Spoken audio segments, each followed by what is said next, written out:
মধ্যে আগামী 5 দিন কলকাতা সহ দক্ষিণবঙ্গের প্রায় সব জেলাতেই বৃষ্টিপাতের পূর্বাভাস দিয়েছে আবহাওয়া দপ্তর। সঙ্গে 40 থেকে 50 কিলোমিটার প্রতি ঘন্টায় গতিবেগে ঝোড়ো হাওয়া বইবে। কিছু কিছু জেলায় আবার কালবৈশাখীর মতো পরিস্থিতিও তৈরি হতে পারে। দক্ষিণবঙ্গে জারি রয়েছে কমলা সতর্কতা।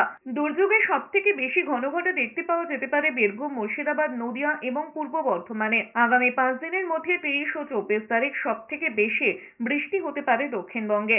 25 তারিখ শনিবার ভারী বৃষ্টির সম্ভাবনা রয়েছে দক্ষিণ 24 পরগনা, উত্তর 24 পরগনা, পূর্ব মেদিনীপুরে। 25 তারিখ আবার গোটা দেশের সঙ্গে ষষ্ঠ দফার ভোট রয়েছে বাংলাতেও। তাই দুর্যোগের খবরে স্বভাবতই উদ্বিগ্ন নির্বাচন কমিশন। বুধবার এই নিয়ে বিপর্যয় মোকাবিলা দপ্তরের সচিবের সঙ্গে বৈঠকও বসতে চলেছে কমিশনে।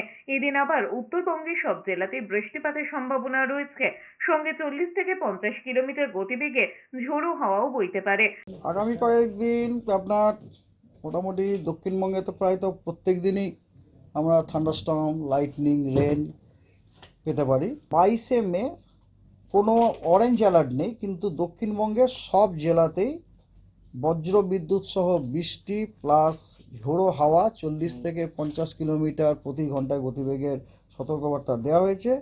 এবং নর্থ বেঙ্গলেও আপনার বজ্র বিদ্যুৎ সহ বৃষ্টি এবং বৃষ্টির সতর্কবার্তা দেওয়া হয়েছে।